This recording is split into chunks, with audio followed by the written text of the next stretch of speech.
Hey guys, how's it going? It's Carter here. Real quick update. Wasn't even actually going to post a video today, but I wanted to make sure I got something out. Last night we were talking about Monero and the upcoming fork, and there has been some concern that if they change the algorithm, how's that going to work if you're existingly mining Monero?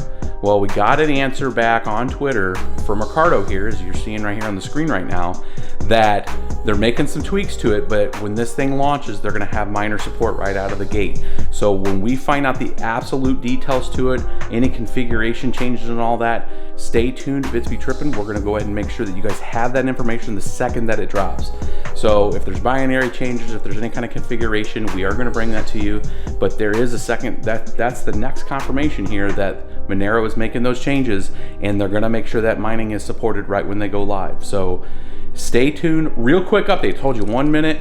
For those folks that are not liking those 1 hour plus videos, this is just a quick update, a confirmation, and to let you know that the second that's available, we'll have a special episode just to ensure that you know how to do it cradle to grave. Real quick 5-minute episode for that.